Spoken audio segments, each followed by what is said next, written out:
Hello, welcome to Galactic Initiative. I'm your host, Jeff. The High Republic was a lightning rod for criticism even before its first release, Light of the Jedi. In January, I reviewed that novel.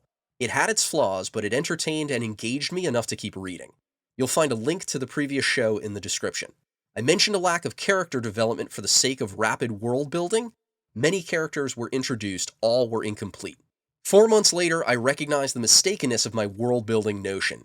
It wasn't a clever plan, it was a lack of planning or interconnection. The High Republic's shortcomings are multiplying with every installment.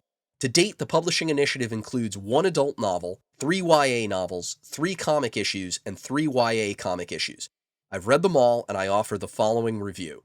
Sadly, I don't know or care about any of the numerous characters from the first adult novel, Light of the Jedi.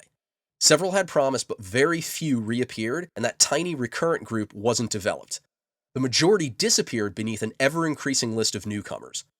The best character from Light of the Jedi, the villain Marchion Ro, resurfaced only once for a brief moment at the end of the YA novel Into the Dark by Claudia Gray. Master Avar Kriss, who heads the Republic's operations in the Outer Rim, became a Jedi archetype, always taking ethical, predictable action. No intricacy, extremely flat. In short, too many characters, too little depth.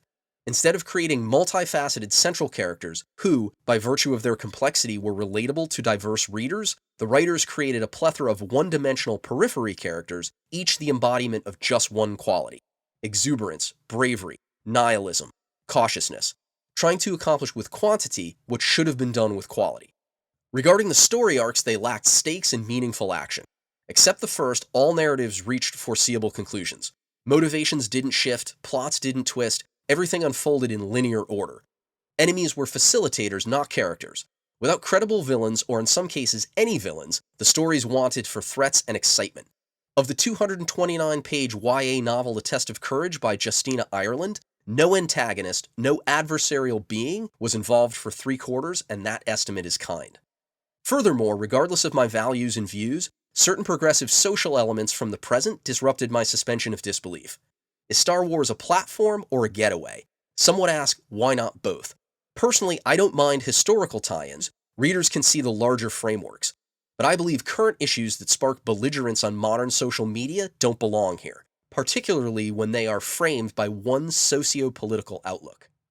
Final observation. At times I've experienced confusion like I missed an inside joke between the writers. Geode is a perfect example. The not really a character from Into the Dark was a stone slab. No appendages, no sense organs. It simply appeared in different locations, absent any observed or explained movement. Other characters informed readers that Geode partied and brawled and showed compassion. I didn't find the concept clever or funny, only off-putting. In conclusion, the High Republic hasn't fulfilled its initial promise. To be fair, the comics have been better than the novels.